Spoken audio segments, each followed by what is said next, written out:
Hey, what's going on? My name is Harrison, and this is going to be an Unreal Engine 4 C++ tutorial on the rotate angle axis function.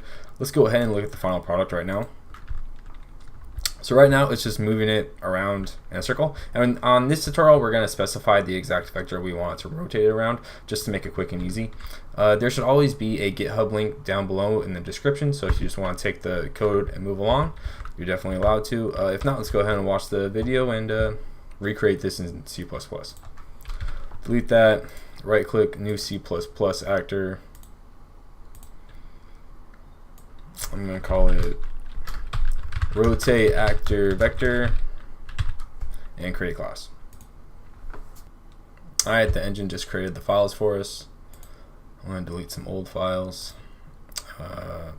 We would just want to do one thing in the header. We just want to create a float, call it angle axis. That should suffice for this. Get out of that. Now let's go ahead and set some default values. Just do one thing, right? In the constructor, let's just go ahead and set angle axis to 0. That's fine there. Now the rest of the logic will happen in the tick function. So every frame we want to increase the angle axis. Let's go ahead and set the vector in which we want our actor to rotate around. That'll be f vector. New location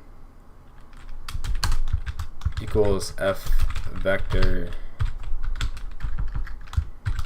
0, 0, 800. Let's set the radius in which how much we want the ball or cube to rotate around the point. F vector radius equals f vector 200 should be fine, right? 200, 0, 0.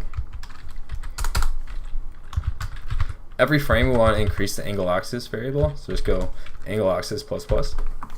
We'll increase it by 1 each time. If angle axis is greater than 360, let's set it back to 1 so we don't get it, so the number doesn't become too big.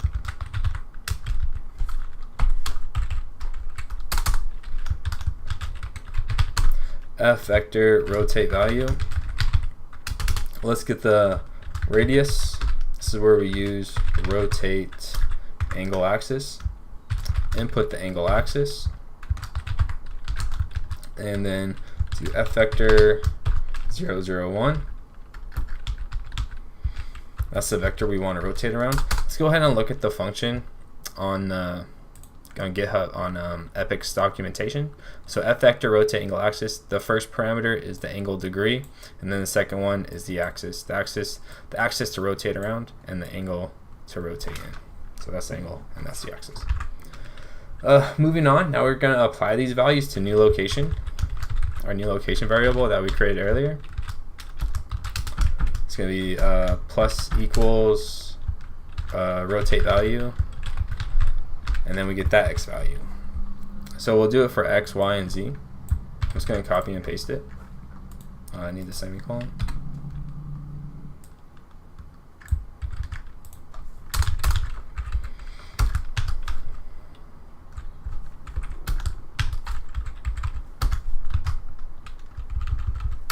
Now let's go ahead and set our location. Set actor location, and we're going to set it to new location. Semicolon, say, let's compile and see if it works.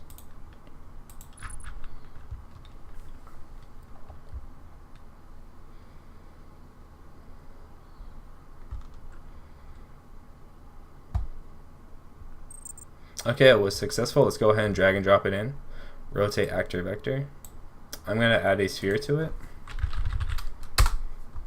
I'm going to drag it up, and when we push play, it'll immediately go to our vector of 0, 0, 800 and start rotating around it. And there you have it, rotating actor.